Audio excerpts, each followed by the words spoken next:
तो दोस्तों आप लोग पहला प्रश्न देख रहे हैं यहाँ पे। तो चलिए शुरू करते हैं। हरियाणा साहित्य अकादमी का गठन कब हुआ? पहला क्वेश्चन दोस्तों इसमें पूछा है कि हरियाणा साहित्य अकादमी का गठन कब हुआ। इसे मैं थोड़ा जूम कर दूं तो ये पहला क्वेश्चन आप दिख रहा है, आप लोग को दिख रहा है, सॉरी आप लोग को दिख रहा है। चलिए ठीक है। तो पहला क्वेश्चन है कि हरियाणा साहित्य अकादमी का गठन कब हुआ। दोस्तों हरियाणा साहित्य अकादमी का गठन 9 जुलाई 1970 को हुआ था। आप यहाँ पे देख सकते हैं 9 जुलाई 1970 के हुआ था। हरियाणा में अंतर्राष्ट्रीय क्राफ्ट मेला कहाँ लगता है? तो सूरजकुंड, फरीदाबाद। फरीदाबाद क्या है? जिला है किसका? हरियाणा का। हरियाणा का जिला है, ठीक है। उसके बाद दोस्तों ये पूछ रहा है कि सूरजकुंड क्राफ्ट मेला कब कहाँ लगता है। सूरजकुंड क्राफ्ट मेला कब लगता है?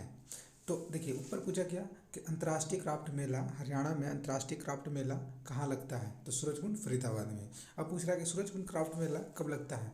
तो दोस्तों याद रखिएगा कि 1 से 15 फरवरी तक, फरवरी FEB 15 फरवरी तक ये मेला कहाँ लगता है? सूरजकुंड फरीदाबाद जिला में, जो कि एक हरियाणा का जिला है। तो दोस्तों उसके बाद चौथा प्रश्न है, हरियाणा का सबसे चर्चित और लोकप्रिय लोक कवि किसे माना जाता है? दोस्तों अगर जो हरियाणा के हो तो जानते ही होंगे, जो अदर स्टेट है उनके लिए ये जानना बहुत ज़रूरी है कि हरियाणा का सबसे चर्चित लोकप्रिय लोक कवि वो है पंडित लक्ष्मीचंद। आपको अगर दिख नहीं रहा हो तो मैं इसे जूम कर दूँ।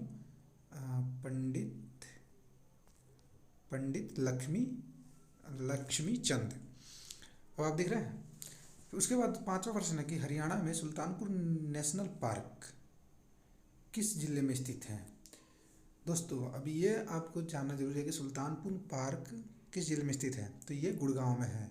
अच्छा दोस्तों एक चीज़ और इम्पोर्टेंट इसमें आप इसे याद रखिएगा, वो कि जो इसमें गुड़गांव, अभी गुड़गांव का क्या नाम है? अगर क्वेश्चन पूछ दे कि गुड़गांव का वर्तमान में नाम क्या है, तो आप क्या बोलेगा? गुड़गांव का वर्तमान में नाम है गुरुग्राम। क्या है? गुरुग्राम। याद रखिएगा, क्वेश्चन में पूछ सकता है। तो अब हमें जान गए गुरुग्राम नाम है। अगला प्रश्न पे चलते हैं।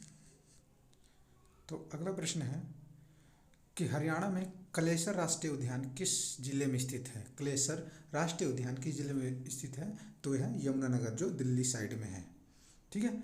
हरियाणा में मगरमच्छ प्रजनन केंद्र कहाँ स्थित है? मगरमच्छ प्रजनन केंद्र स्थित कहाँ है? वो है भोर शैंदा कुरुक्षेत्र में। कुरुक्षेत्र वही कुरुक्षेत्र जहाँ पे महाभारत का व्याख्या मिलता है, ठीक है। तो अब आगे चलते हैं। इसके बाद दोस्तों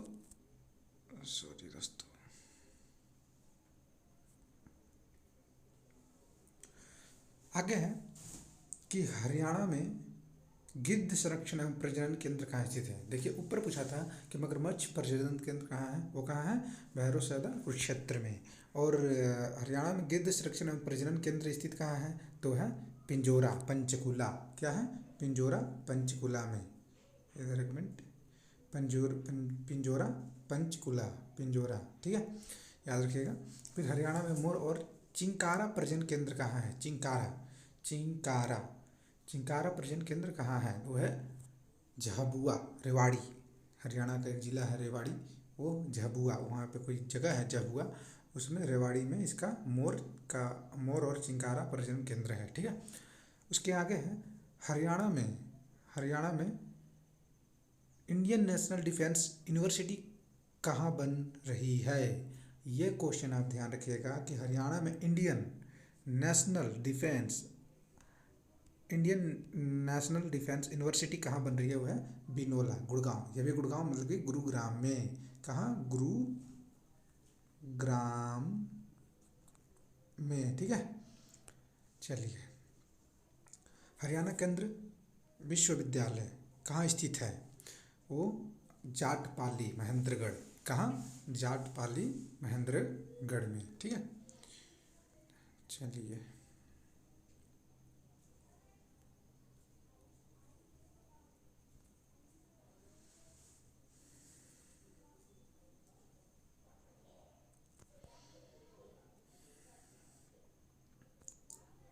तो ये क्वेश्चन हो गया जाटपाली महेंद्रगढ़। हरियाणा की किन आकांक्षाओं के बीच स्थित है? अब देखिए इसमें कुछ दिया है कि आकांक्षाओं, जो पृथ्वी जो गोल है दोस्तों, उसमें जो एक लाइट खींची गई है, उसमें पूछा अंशांश के हरियाणा के किस बीच में स्थित है। तो याद कीजिए हरियाणा जो अपना इंडिया जो है ये इस तरह से है, इंडिया अपना यहाँ पे है, तो ऊपरी यानी कि पूर्वी ध्रुव पे है, ठीक है। तो ये हरियाणा इधर ही होगा। तो सॉरी कट।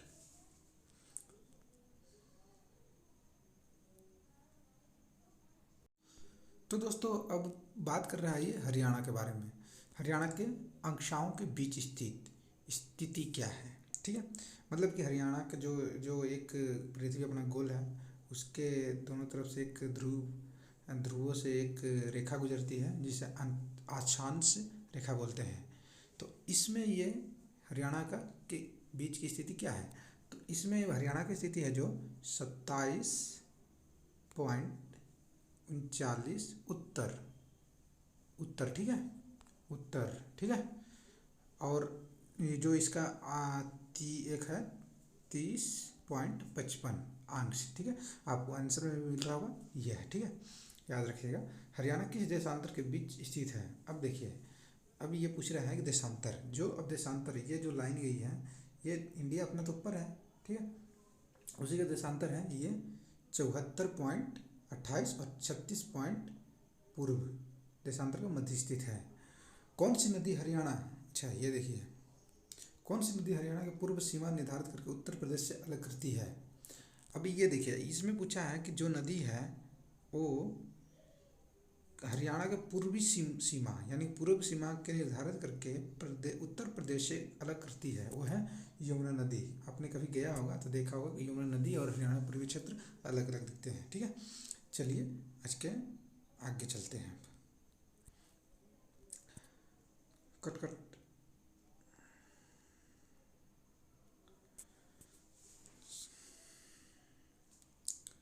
तो दोस्तों आप लोग को इस वाले पेज में दिख रहा होगा 19, 20, 21, पर हम ये इसके नहीं लेके जाएंगे क्योंकि उसमें 14 दिखा रहा था, इसमें पता, तो ये कुछ टेक्निकल टीम का प्रॉब्लम है। तो चलिए हम इसे 15वां मान के सवाल शुरू करते हैं। तो अंग्रेजों ने हरियाणा को पंजाब में कब मिलाया? क्वेश्चन है कि अंग्रेजों ने हरियाणा को पंजाब में कब मिलाया? वो था 1858 में, ठीक है, 1858 में इसका मिलाया था अंग्रेजों ने हरियाणा और पंजाब को, ठीक है। आगे पंजाब हरियाणा का सीमांकन किस आयोग ने किया था? जो सीमांकन यानी कि बांटने का काम जो किया था वो जेपी, किसने? जेपी शाह ने, ठीक है, जेपी शाह ने, जेपी शाह के आयोग ने किया था। किसने किया था? जेपी शाह के आयोग ने। सन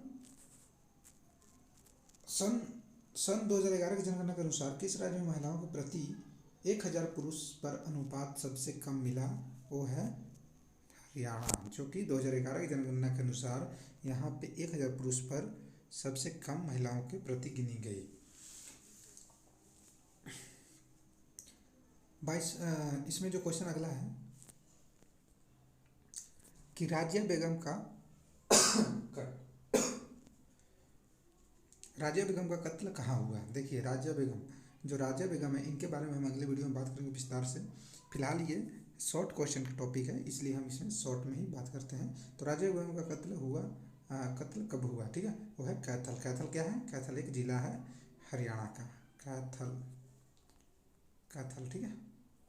ठीक ना, कैथल। अब राजिया बेगम का कत्ल कब हुआ? जो कैथल में जो कत्ल हुआ उनका, वो कब हुआ? वो था, कितना था? कैथल कब था? वो था, कब हुआ था वो? 1240 ईस्वी में, ठीक है, बहुत ही पहले की बात है, 1240 ईस्वी में, ठीक है, याद रखिएगा, इंपॉर्टेंट टॉपिक है दोस्तों। उसके आगे हम चलते हैं।